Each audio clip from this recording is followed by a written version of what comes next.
عظیم۔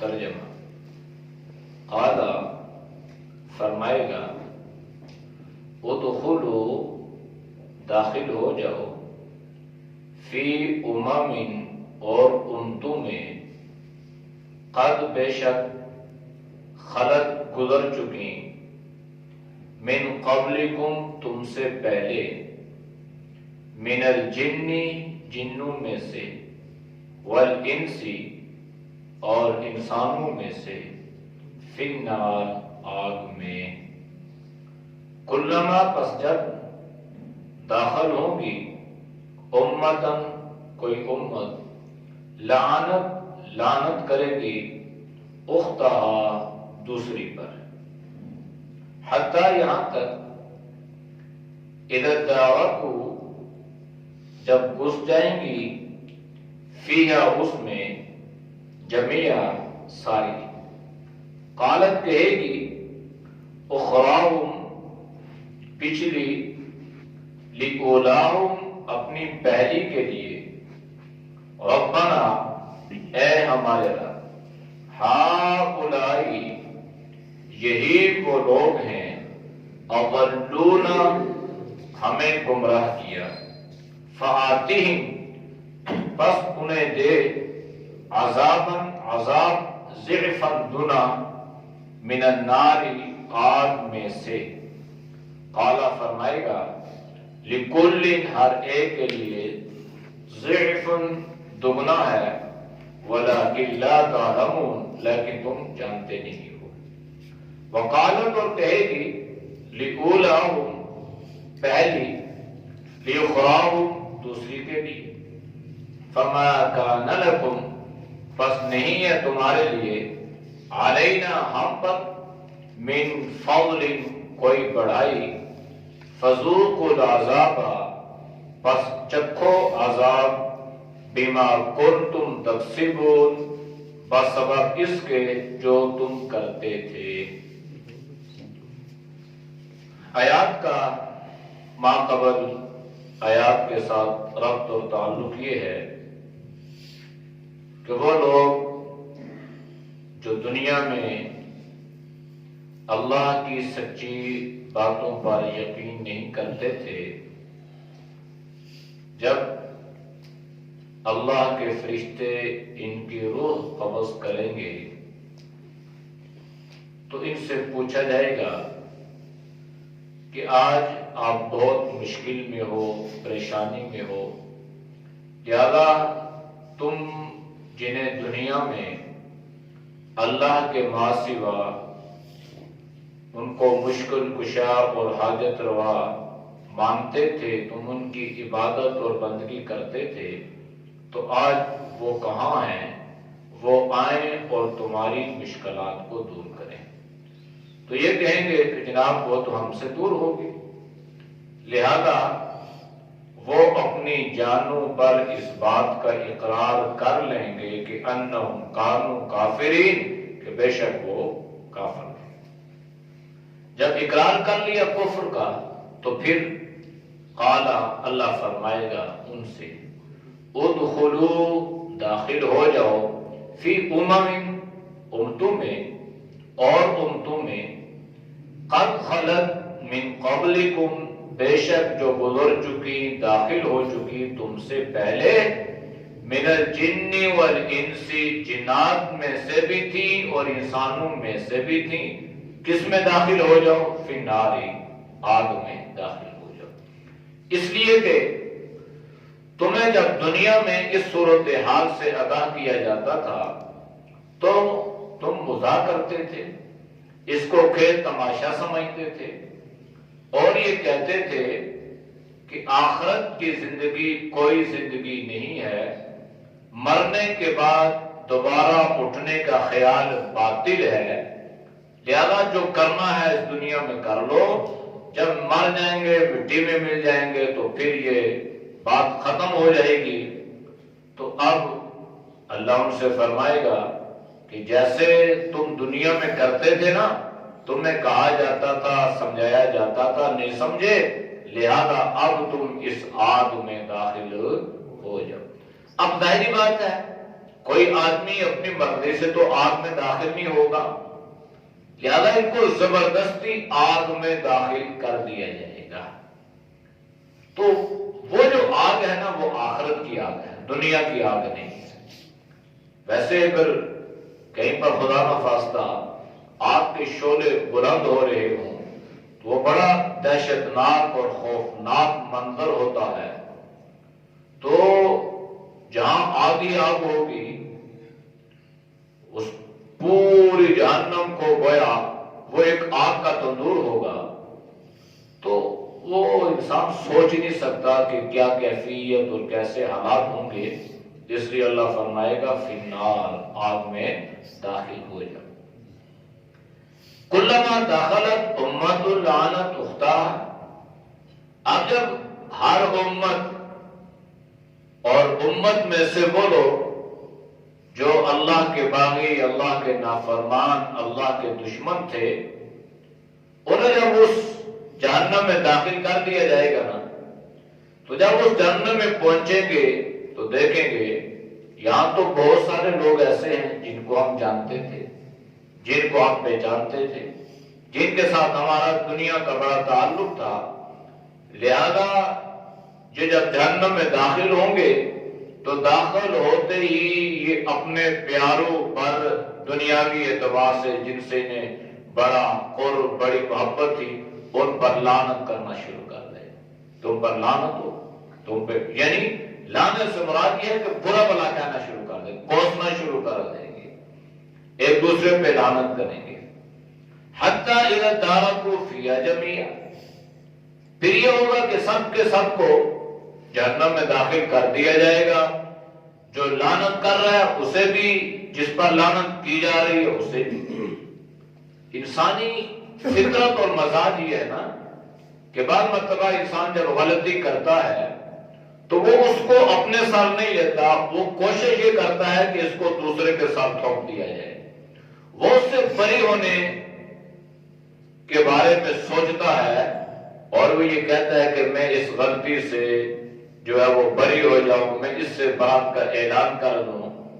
لیکن ظاہر بات ہے وہاں تو ان کے لعنت کرنے کا مقصد بھی یہی ہوگا کہ ہم جو آپ پہ لعنت کرتے ہیں نا، تو لعنت کے مستحق آپ لوگ ہیں، ہم تو اس سے بری ہیں، ہم نے تو دنیا میں کچھ ایسی حرکتیں نہیں کی کہ جس کی وجہ سے ہمارے اوپر، تو اب یہ جو مجرم ہوں گے نا ان مجرموں پر لعنت کریں گے یہاں تک کہ اللہ سب کو جہنم میں ٹھونس دے گا۔ اور پھر کیا ہوگا؟ قالت اخراہم لأولاہم، بعد میں آنے والے اپنے پہلو پہ کیا کریں گے؟ لعنت کریں گے، اور اللہ کی عدالت کے کٹہرے میں کیا کہیں گے؟ ربنا ہؤلاء اضلونا فآتہم عذابا ضعفا من النار۔ اب یہ اللہ کی بارگاہ میں عرض کریں گے کہ اے اللہ، یہ جو لوگ ہیں نا انہوں نے کیا کیا؟ اولونا، ہمیں انہوں نے گمراہ کیا، ہم خود بڑے پاک باز تھے، بڑے پاکیزہ تھے، بڑے صاف تھے، ہم خود گمراہ نہیں ہوئے، انہوں نے ہمیں گمراہ کیا۔ بھائی اللہ نے تمہیں شعور نہیں عطا کیا تھا؟ اللہ نے تمہیں عقل و خرد کی نعمتیں عطا نہیں فرمائی تھی؟ اللہ نے آپ کو فہم اور فراست عطا نہیں فرمائی تھی؟ دنیاوی طور پہ تو آپ نے اپنا بڑی سوجھ بوجھ سے کام لیا، اور اخروی طور پہ یہ کہنے لگے ہو کہ ہمیں انہوں نے گمراہ کیا، تو تمہارا یہ الزام جو ہے، تمہاری یہ بات جو ہے، تمہارا یہ اعتراض جو ہے، اس کی کوئی حقوق اور حیثیت نہیں ہے، اس لیے کہ میں نے دنیا میں تمہیں بتلا دیا تھا، اور تمہاری ہدایت کے لیے میں نے کتابیں بھی بھیجی، انبیاء علیہ السلام کو بھی بھیجا، واعظین، مبلغین، علماء، صلحاء کو بھی بھیجا، انہوں نے آپ کو آ کے سمجھایا کہ بھائی یہ دین ہے اور یہ دین نہیں ہے، لہذا اب یہ کوئی حجت نہیں ہے کہ انہوں نے گمراہ کیا، ان کا کیا قصور تھا؟ وہ خود گمراہ ہوئے، ان کے پیچھے چلے تو آپ بھی گمراہ ہو۔ آپ کو کس نے یہ بات کہی تھی کہ آنکھیں بند کرو، لکیر کے فقیر بنو اور ان کے پیچھے چلتے رہو۔ لہذا یہ بات جو ہے بڑی اہمیت کے حامل ہے کہ کہیں ایسا نہ ہو خدا نخواستہ کہ ہم اپنے کرتوت اور اپنی غلطیوں کا الزام جو ہے اپنے بزرگوں کو دے دیں اور ان کے بارے میں ہم یہ کہہ دیں کہ جناب ہم تو ٹھیک ہیں، انہوں نے ہمیں گمراہ کیا۔ قرآن کریم میں اس طرح کے الفاظ دوسری جگہوں پہ بھی آئے ہیں، یقولون یا لیتنا اطعنا اللہ واطعنا الرسول، افسوس کریں گے، حسرت کریں گے، پریشانی کا اظہار کرتے ہوئے کہیں گے کاش یا لیتنا اطعنا اللہ واطعنا الرسول، کاش ہم دنیا میں اللہ اور اللہ کے رسول کے احکامات کو مان لیتے۔ دنیا میں ہوا میں یہ بات اڑا دیتے ہیں، بھائی یہ دین ہے، یہ دین نہیں ہے، یہ سنت ہے، یہ بدعت ہے۔ اب قرآن و سنت میں ساری چیزیں موجود ہیں، دین قرآن و سنت میں موجود ہے۔ بدعت کی مذمت اللہ کے نبی نے پہلے سے بیان فرما دی تاکہ کل آنے والا کوئی سنت کو چھوڑ کے بدعت کے پیچھے نہ لگ جائے، اس لیے اللہ نے پہلے سے اس کا سارا ذکر فرما دیا۔ اللہ کے نبی نے اس کی مذمتیں پہلے سے بیان فرما دی، لہذا ایک ایک چیز کو واضح کر دیا گیا ہے تاکہ کوئی آدمی گمراہی کا شکار نہ ہو جائے۔ لیکن دنیا میں ان ساری باتوں کو یوں ہوا میں اڑاتے ہیں تو کل قیامت والے دن حسرت کریں گے کاش اطعنا اللہ، ہم اللہ کی مان لیتے، واطعنا الرسول، اور ہم رسول کی اطاعت کرتے، اس کے نقش قدم پہ چلتے۔ ہم تو یوں ہی کھوکھلے نعرے لگاتے رہے اور لوگوں کی دیکھا دیکھی ان کے پیچھے چلتے رہے اور آنکھیں ہم نے بند کی اور لکیر کے فقیر بن گئے اور گویا بندر کی چال ہم چلتے رہے۔ لہذا کاش ہم دنیا میں اللہ اور اللہ کے رسول کی اطاعت کرتے۔ اب جب یہ محسوس کریں گے نا کہ اب تو ہماری نجات اور بخشش کا کوئی راستہ نہیں ہے، تو کیا کہیں گے؟ ربنا آتہم ضعفین من العذاب وقالوا ربنا انا اطعنا سادتنا وکبراءنا فاضلونا السبیلا۔ یہ کہیں گے کہ اللہ اطعنا، ہم نے اطاعت کی، کس کی؟ سادتنا، اپنے سرداروں کی، چاہے وہ برادری کا سردار ہے، چاہے وہ کنبے قبیلے کا سردار ہے، چاہے وہ گھر کا سردار ہے، چاہے وہ ملک کا سردار ہے۔ جیسے آج کل ہمارے ہاں دیہاتوں میں، پنجاب کے دیہات، سندھ کے دیہات اور ساتھ ہر جگہ ہی وہاں کچھ وڈیرے ٹائپ لوگ ہوتے ہیں، جاگیردار، مالدار۔ تو گاؤں کے جو دوسرے قسم کے لوگ ہیں یا دوسری قوموں کے، یہ جو پسماندہ یا جو غریب لوگ ہیں نا، وہ غریب لوگ ان وڈیروں کی مرضی کے بغیر شہر بھی نہیں جا سکتے۔ وہ اپنے بچوں کو کسی اچھی جگہ پڑھا نہیں سکتے اور پڑھنے بھی نہیں دیتے۔ ان کا خیال یہ ہے کہ اگر ان لوگوں کے بچے پڑھ گئے تو ہمارے مزارے کون کرے گا، ہماری کھیتی باڑی کون کرے گا، ہمارے کام کاج کون کرے گا۔ لہذا یہ جو لوگ ہیں نا، یہ ان کے راستے میں واقعی رکاوٹ ہے، اور اس کا تجربہ ہم اپنی زندگی میں کئی بار کر چکے ہیں اور مشاہدے میں یہ بات آ چکی ہے، اور سننے سنانے میں تو ایسے ہزاروں واقعات موجود ہوتے ہیں۔ تو اس لیے یہ لوگ کیا کہیں گے؟ سادتنا وکبراءنا، ایک ہے سردار وکبراءنا، اور کبراء کہتے ہیں بڑوں کو۔ اب بڑوں میں سارے بڑے داخل، کبیر چاہے وہ اس کے گھر کا بڑا ہے، چاہے اس کی برادری کا بڑا ہے، چاہے اس کے کنبے قبیلے کا بڑا ہے۔ اس لیے کہ جو بڑے ہوتے ہیں نا، بڑے تو چھوٹوں کو راستے پہ وہی لگاتے ہیں۔ اب گھر کا سربراہ ہے، بڑا بھائی ہے یا باپ ہے، تو اس کے ماتحت جتنے ہی افراد ہیں نا، وہ فیصلہ کرے گا کہ اس نے فلاں سکول میں جانا ہے، اس نے فلاں کالج میں جانا ہے، اس نے فلاں یونیورسٹی میں جانا ہے، اس نے فلاں مدرسے میں جانا ہے، اس کو فلاں بزنس کروانا ہے، تو وہ فیصلہ کرے گا تو اس چھوٹوں کو اپنی مرضی سے اس ٹریک پہ چلانے کی کوشش کرے گا۔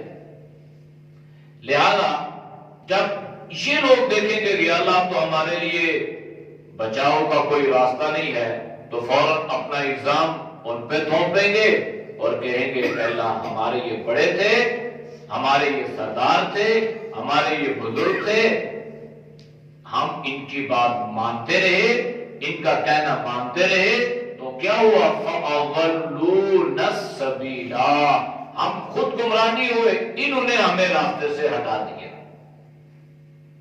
یہ اولاد کی تربیت میں نا اس آیت کو بڑی اہمیت حاصل ہے، اور اکثر جگہوں پہ اس بات کو بیان کیا جاتا ہے، اور مفسرین نے اس کی بڑی کھول کے اس کی وضاحت کی ہے کہ بڑوں پر بڑی ذمہ داری عائد ہوتی ہے۔ یوں ہی نہیں ہے کہ بس ٹھیک ہے جو چاہو کرو، نہیں، چونکہ آپ جو ہے ان کے راعی ہیں، آپ ان کے چاہنے والے ہیں، گویا جیسے چرواہے کو ایک حیثیت حاصل ہے، اسی طرح گھر کے بڑے کو ایک حیثیت حاصل ہوتی ہے، وہ اپنے ماتحت لوگوں کو کس طرح چلاتا ہے یہ اس کی ذمہ داری ہے۔ ماتحت میں اس کے ملازم بھی ہیں اور اس کی اولاد بھی ہے، اس کے چھوٹے بھی ہیں، تو یہی نہیں ہے کہ انسان یہ کہے کہ بس ٹھیک ہے یہ جو کہہ رہا ہے کر رہا ہے، ٹھیک ہے میں اس کو کچھ کہہ نہیں سکتا، نہیں، اگر آپ اپنی ذمہ داری پوری نہیں کریں گے تو کل اللہ کی عدالت میں آپ مجرم ہوں گے۔ اللہ کے نبی نے بیان فرمایا، الا کلکم راع وکلکم مسئول عن رعیتہ، خبردار تم میں سے ہر ایک رعایا ہے اور اس سے اپنی راعی ہے اور اس سے اپنی رعایا کے بارے میں سوال کیا جائے گا، پوچھا جائے گا۔ شاگرد کا سوال استاد سے، اولاد کا سوال ماں باپ سے، اپنے ماتحتوں کا جو سوال، تو ہر چیز کا سوال ہوگا، اس لیے اس سے بری نہیں ہو سکتے ہم۔ تو اولاد پر اس اعتبار سے بڑی تربیت کی اور بڑی سوچ و بچار کی ضرورت ہوتی ہے، کہیں ایسا نہ ہو کہ یہ اولاد ہمارے لیے بجائے عزت کا ذریعہ بننے کے لیے ہمارے لیے ذلت کا ذریعہ بن جائے۔ اس لیے یہ کہیں گے ہم خود گمراہ نہیں ہوئے، فَأَضَلُّونَا السَّبِيلَا، ہمیں ان لوگوں نے راستے سے ہٹایا۔ تو بڑوں کی بڑی ذمہ داری ہے، اور بالخصوص اپنی اولاد کے اعتبار سے کہ ان پر محنت کرنے کی ضرورت ہے اور ان کو دین پر لانے کی ضرورت ہے، ورنہ یقین جانیے کل یہی اولاد اللہ کی عدالت کے کٹہرے میں کھڑے ہو کے کہیں یہ نہ کہہ دے یہ میرا باپ تھا نا، مجھے کیا پتا، قرآن کی طرف اس نے لگایا نہیں ہے، دین کی طرف لگایا نہیں ہے، اس نے جس راستے پہ مجھے لگایا میں لگا رہا۔ بات بھی ایسی ہے، اس لیے ذمہ داری بہرحال ہوتی ہے، لیکن خود انسان اس سے مبرہ نہیں ہو سکتا کہ وہ یہ کہے جی کہ بالکل سارا الزام اسی کا ہے، میرا تو کوئی قصور ہے ہی نہیں بھائی، اللہ نے آپ کو شعور عطا فرمایا ہے، آپ کی بھی ذمہ داری بنتی تھی نا، اگر آپ کے بڑے ہدایت پہ نہیں تھے، آپ کے بڑوں میں یہ سوجھ بوجھ نہیں تھی، اگر وہ سمجھدار نہیں تھے تو اللہ نے آپ کو تو یہ سمجھ عطا فرمائی تھی، آپ تو اپنے لیے راستے کے انتخاب کر سکتے تھے، لیکن بہرحال وہ اپنے طور پہ الزام بڑوں کو دیں گے، اور یہاں بھی یہ کہنے لگے ربنا ہؤلاء، یہ ہمارے بڑے ہیں، اضلونا، انہوں نے ہمیں گمراہ کیا، اور کیا کہیں گے فآتِهِمْ عَذَابًا ضِعْفًا مِنَ النَّارِ، یہ ان کے بارے میں کہیں گے اللہ تو انہیں آگ کا دگنا عذاب دے، ضعفاً دگنا من النار، یعنی کیوں؟ اس لیے کہ یہ کہیں گے نا ہمیں عذاب نہ دینا، ہمارا تو کوئی قصور ہی نہیں ہے، ہم تو خود گمراہ نہیں ہوئے، ہمیں تو انہوں نے گمراہ کیا ہے، لہذا ان کے حصے کا عذاب بھی ان کو ملے اور ہمارے حصے کا عذاب بھی انہیں ملنا چاہیے۔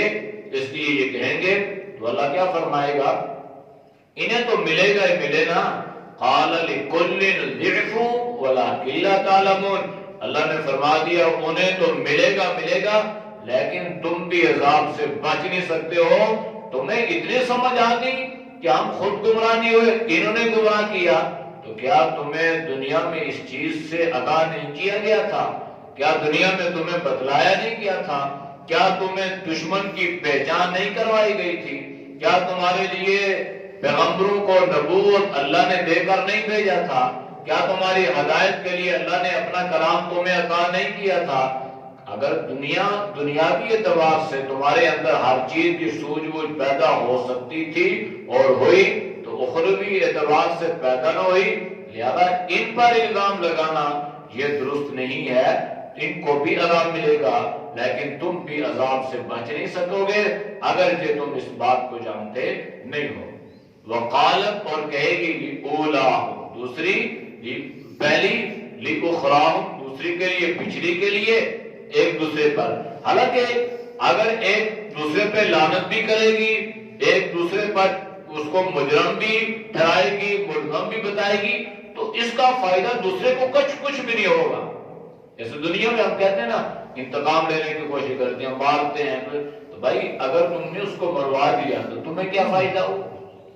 بات تو یہ ہوتی ہے کہ اگر کوئی انسان کسی کو برا بھلا کہتا ہے یا کسی کو، اگر اس کا کوئی دنیاوی فائدہ ہو، مفاد ہو، تو پھر تو بات سمجھ میں آتی ہے نا کہ اس کا دنیاوی مفاد تھا، اس لیے اس نے یہ حرکت کی۔ اب وہ کہہ رہے ہیں ان پہ لعنت بھی کر رہے ہیں، بھائی ان پہ لعنت کرنے سے تم بچ جاؤ گے؟ بچو گے بھی نہیں۔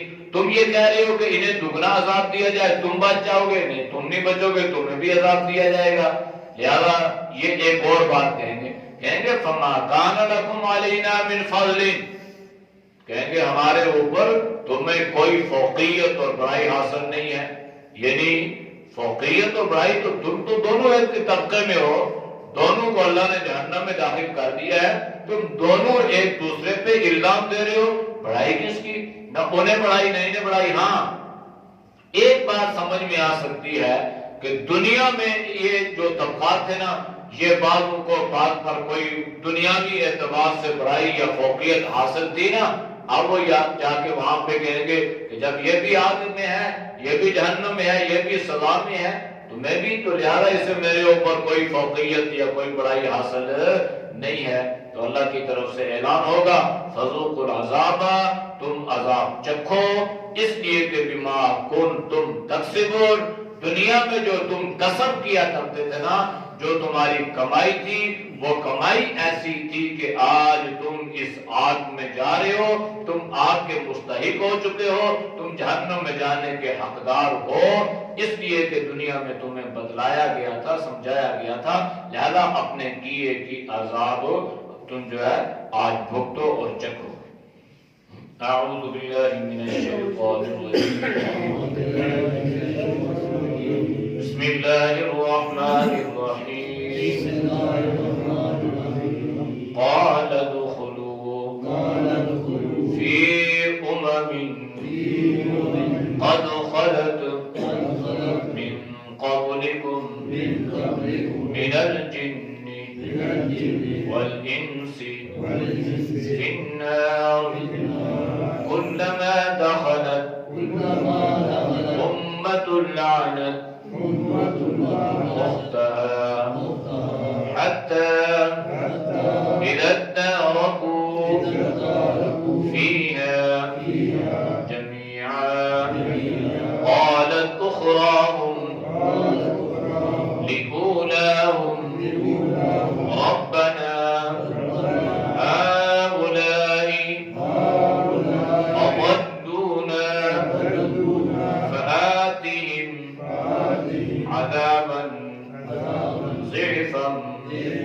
من النار قال لكل ضعف ولكن لا تعلمون وقالت أولاهم لأخراهم فما كان لكم علينا من فضل فذوقوا العذاب بما كنتم تكسبون۔ الحمدللہ رب العالمین۔ ایک فرشتہ ہے نا، تو رسولنا جمع میں کیا ہے؟ بس جب بعض مرتبہ ایسا بھی ہوتا ہے نا، جب جبریل امین آتے ہیں اور روح قبض کرنے کا حضرت اسرائیل علیہ السلام تو ان کے ساتھ فرشتے ہوتے ہیں جو جنتی روح بھی لے جاتے ہیں اور جہنمی روح بھی لے جاتے ہیں. اگر جنتی ہے تو وہ جنتی فرشتے لے کے جاتے ہیں، اور اگر جہنمی ہے تو جہنمی. قرآن کریم نے ورنازعات غرقا والناشطات نشطا میں اس کا ذکر فرمایا کہ جو روح لے کے جانے والے فرشتے ہوتے ہیں وہ ایک نہیں ہوتے، کئی ہوتے ہیں. الحمدللہ رب العالمین والعاقبۃ للمتقین والصلاۃ والسلام علی النبی الامی الکریم. یا اللہ ہم سب کے صغیر کبیرہ گناہوں کو معاف فرما، گناہوں سے حفاظت فرما، نیک اعمال کی توفیق نصیب فرما. اے اللہ برے مال سے، برے خیالات سے، برے راستوں سے، گمراہی سے اللہ ہم سب کی حفاظت فرما. یا اللہ پوری امت کی حفاظت فرما. یا اللہ ہمارے جتنے بھی آباء و اجداد بزرگ اساتذہ دنیا سے گزر چکے ہیں، یا اللہ تو سب کی مغفرت فرما. یا اللہ تو سب کے درجات کو بلند فرما. یا اللہ تو ہم سب کو فکر آخرت نصیب فرما. اے اللہ تقوی طہارت والی زندگی نصیب فرما. صلی اللہ تعالی علی نبی الامی وعلی آلہ وصحبہ اجمعین برحمتک یا ارحم الراحمین.